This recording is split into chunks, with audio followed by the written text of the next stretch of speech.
Strap yourself in, because we're set up, switched on, and ready to go. What I wanted to move on to next was, I recently saw on your LinkedIn profile, you'd done a brilliant series talking all about introverts. And I think introverted people are often not talked about, or the strengths of introverted people are often not talked about. In fact, quite the opposite. You know, the extroverts are the people that make great salespeople, make great leaders because they're bold and they're bright and they're energetic and they're passionate. And I read a few years back now a book by Daniel Pink called To Sell is Human. And in that book, very much talks about how buyers' behaviours changed, and actually he starts to make the case for what he calls as ambiverts, which is these people in the middle. And I'd potentially position myself as an ambivert, and maybe or more over to the introverted state. And with that, I'd be very interested in you sharing directly with people what your tips are all about, and what can people learn from that. Is an introvert good and an extrovert bad? What's the benefits and the... Yeah, brilliant. Thank you for mentioning that. So I think the first thing is it's a continuum, if you like. Our level of sort of extroverted, introverted energy. Nobody likes to be put into a box, or very few people like to be put into a box, and therefore but by understanding our natural attitude, or our level of introversion and extroversion can help us understand how we think, how we communicate, how we make decisions, and how others experience us. So it can be really helpful to get a feel for how introverted versus extroverted am I. And I think you're right, and I can, and what I'll do here is I'll poke a bit of fun at extroverts, and I can, because as an extrovert I'm able to do that, so I'm not sort of singling people out. But you're right, extroverts. Well, actually, why did I choose to do this, first of all? So, with my business coaching hat on, what I did is I outside of the corporate world, what I experienced was a lot of SME owners or owners of micro businesses were more towards the introverted side of the scale. Yeah.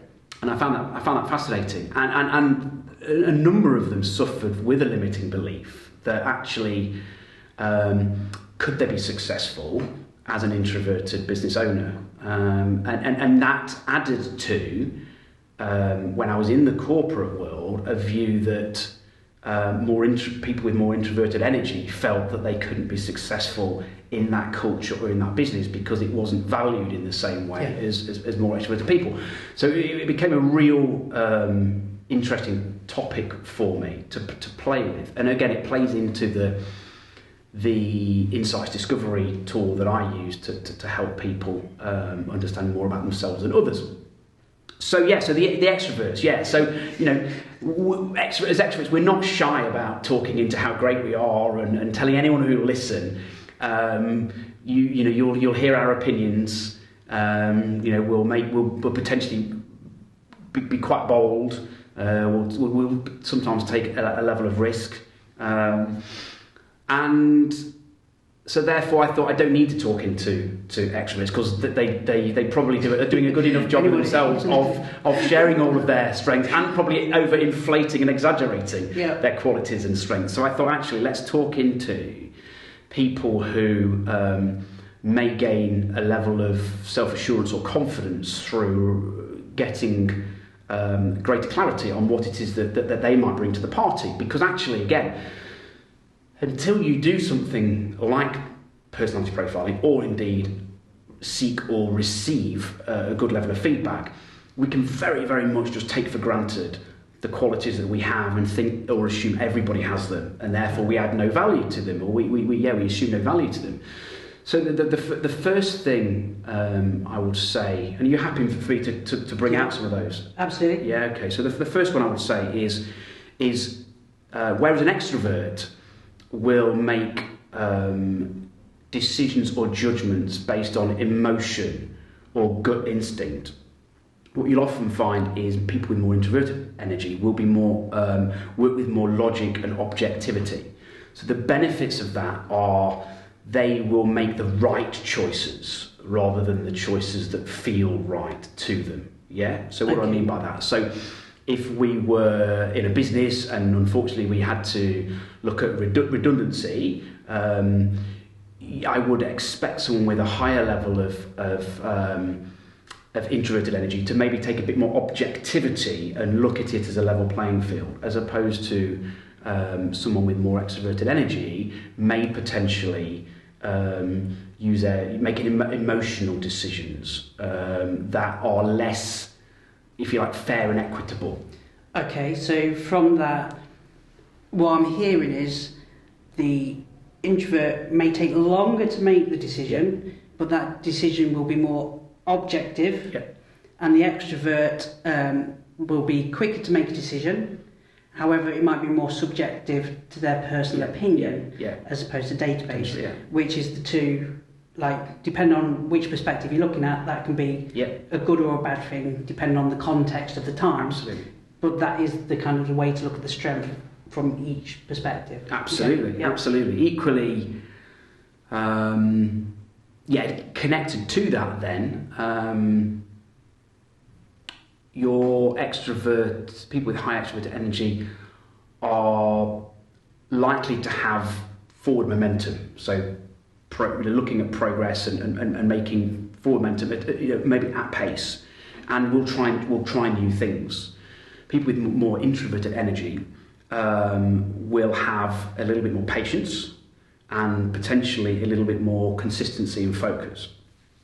So what does that mean then in terms of then the benefits for someone with more introverted energy? It means that they are more likely to continue to see through the initial challenge or initiative that was set. They're less likely to get distracted by something that's shiny and new and stay true to what it is. They're also more likely potentially to be realistic about how much they can take on. So they may protect the 2 or 3 things that are really important, whereas potentially someone with higher extroverted energy might say yes in haste and look back with regret in terms of how many things they've agreed to do or perhaps taken on. And it may be that someone with a higher level of introverted energy will see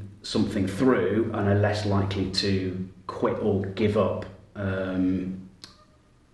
especially if it's something that's kind of something they might not enjoy doing. Okay, so introverts stick at it for the long term. Extroverts may get distracted by new shiny objects. Stuff. And one of the things I love, and I'll certainly try more and more to adapt it, because I'm a big believer of, yes, absolutely, there's a lot of labelling, pigeonholing, generalising in terms of all the various models that are around there at the present moment. I hope people listening and watching have picked up that James uses very specific language when you talk about these people. You talk about people with higher introverted energy, not an introverted person. It's a way of being, it's not who they are. Absolutely. Does that mean that you can change on that scale? Or do you have a more predominant energy generally throughout your life? Yeah, it's a good question. It's a good question. So I think all of the personality profiling tools are based on Jungian psychology from kind of the early 20th century. And Insight Discovery, the one I use, talks into two personas, if you like. One is our conscious persona, which is our adapted or learned behaviour, and the other is our more less conscious, which is our, if you like, our natural or our start point. And it defines the two, and you can see the difference. Because yes, absolutely, you can adapt. You can find strategies that allow you, if you want to, or it's required of you, to be more introverted or more extroverted. We can hold things in, or we can try harder to find ways of externalizing things. So yes, we're still likely to have a preference and hold that preference, but what we'll do is we'll become more comfortable adapting and find strategies to adapt and learn as we become more experienced. Okay, so if I'm a business owner and I know I need have a higher, naturally, a general preference, let's say, to a higher introverted energy. Mm-hmm. However, I know that there's a new product, new service that I could launch, and money loves speed if I'm the first one to market, etc. So I need to increase my extroverted energy. What you've just, potentially to move faster, I guess, but I still need to balance out the risks, you mentioned it. But I can be a bit like a Stretch Armstrong, in essence. I can stretch myself out from my general preference into another preference to help launch that might be, or be more successful like that. And from what you mentioned earlier, just in the reverse, if I need to assess, I might want to assess that deal a little bit more and go, should I be launching this product now? I can go back to my potential more natural introverted. Rather than, I think some people may have been led to believe that if they've had a personality profile done in the past or anything, it says, well, you're naturally an introverted person. I can't move at speed, and I can't do this quick, and I can't go and talk to those people because I'm an introverted person. Actually, I have got the flexibility to move and bend as it requires me to. Absolutely, absolutely. So Insights uses two dimensions based on introversion and extroversion, and then the second is our decision-making preferences. Do we make logical decisions and act on more logic, or do we work more on gut feel, instinct and feeling? And basically, there's two things you can do. Once you have a level of self-awareness around, what is my relationship with risk? How do I make decisions? How do I communicate? What are my tendencies and traps? Then you can do one of two things really. One is you can make sure that you have people around you who have different strengths, qualities, preferences, so they can play devil's advocate and you can get a more rounded perspective. Or indeed, Insights uses 4 different colour energies, that balance of introverted, extroverted, people and task. And what can be really helpful is to almost spend a period of time consciously, as you're exploring this, looking at it, trying to look at it through the perspective or the lens of each of those 4 perspectives. Right. Saying, what is my natural preference, but what would, if I had a bias for another preference, what would they be thinking? What would they do? What questions would they ask? What would they do differently? How would they look at this in a different perspective from me? So you can always self-coach and work through from different perspectives. So once I've had an Insights profile done, I understand what my natural kind of preferences are, and then I've got 2 kind of choices. I can either put my mindset in a, what if I was in this quadrant or this colour at this time, how would I make a decision, how would I look at it from that point? Or potentially want to have some good insights and feedback on who I am as a person. I can then understand a little bit about who people are around me, and I can probably go, actually I need a more naturally extroverted type person, or a different coloured type person, the blue, the green, the yellow and the red, and ask for their opinion. So I can either try and put myself in a different position, or try and find people that are naturally in that position to help. And I would say it's an and rather than an or. And rather than or, yeah. So I think what I've learned is that there is a law of diminishing returns on trying to do the things that we're not naturally built to. Yeah. So none of us have everything that's required to be successful. We have things in different levels and different measures. Therefore, you should always have second opinions and other perspectives around you to play devil's advocate, to wrestle and challenge, and also give confidence to what you're doing.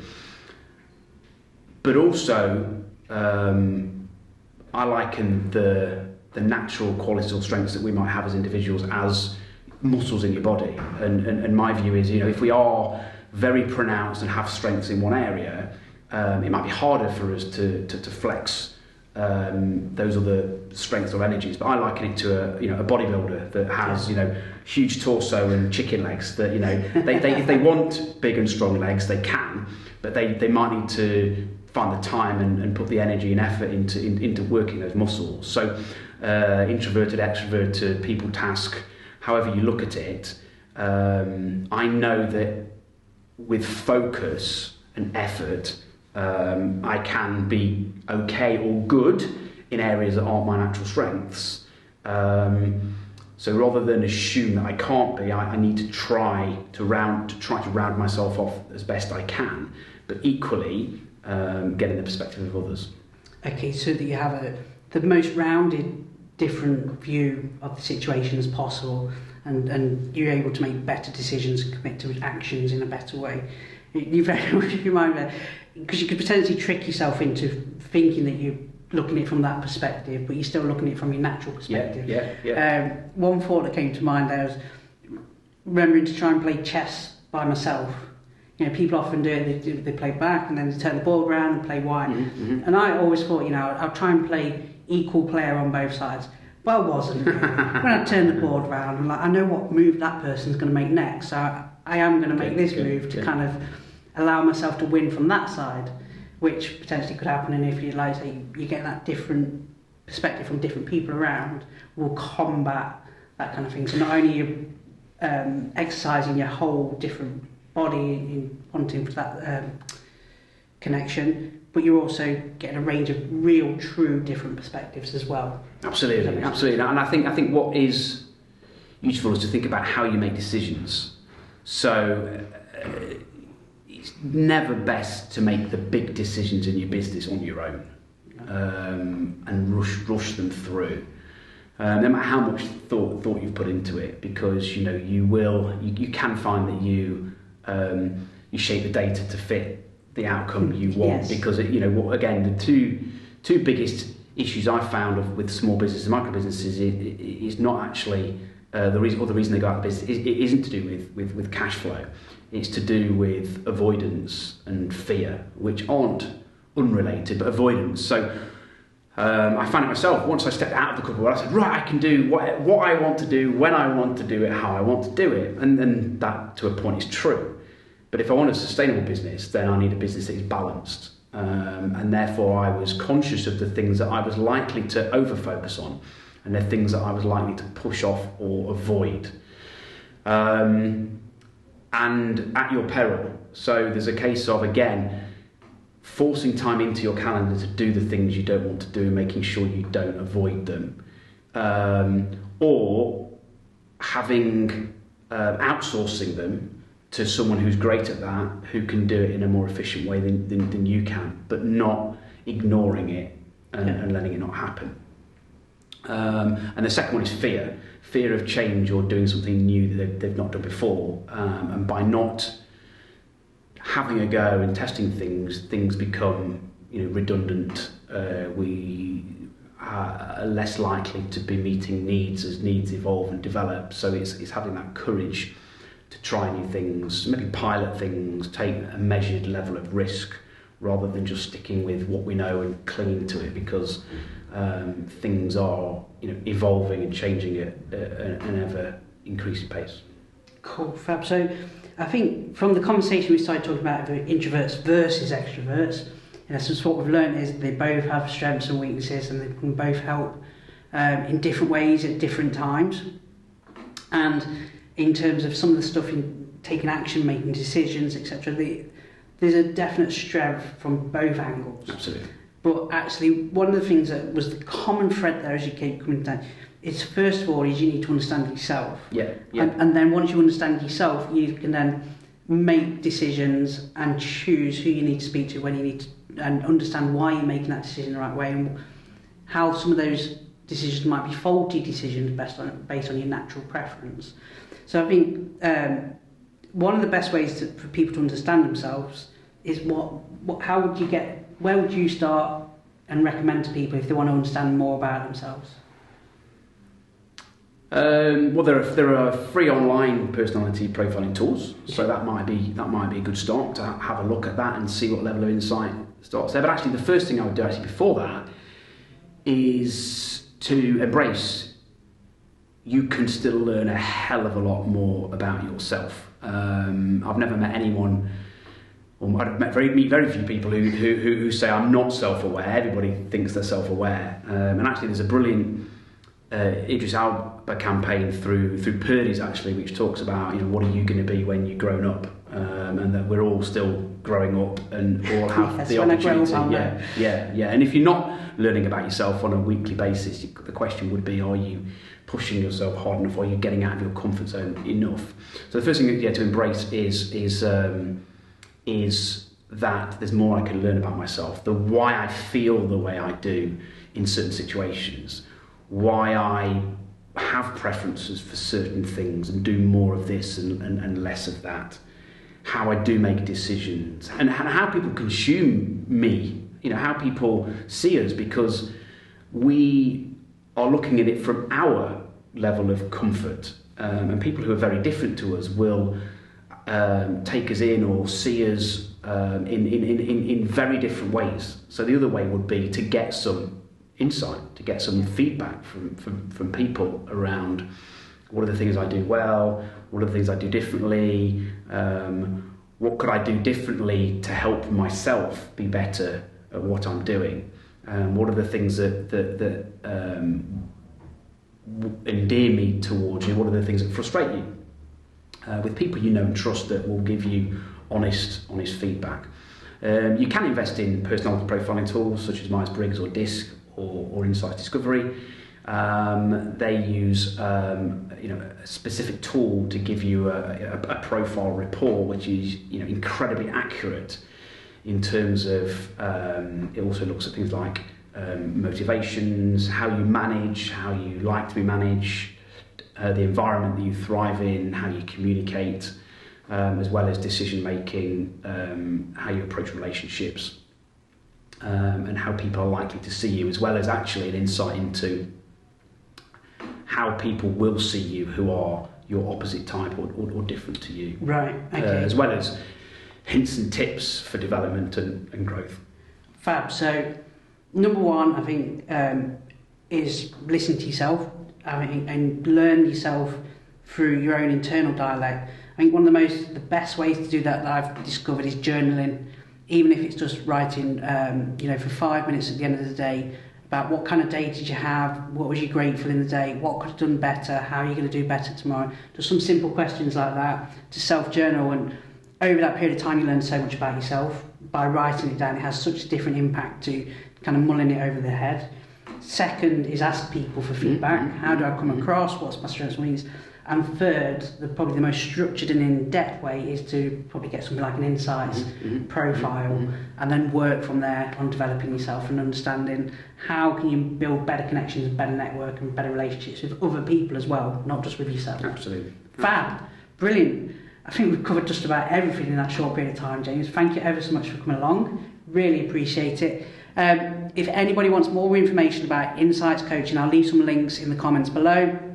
And I'm sure James will happily answer any questions or queries or support that you might have in some of the topics that we've discussed today. Love to. Thank you very much. Brilliant. Thank you very much, everybody. Bye-bye.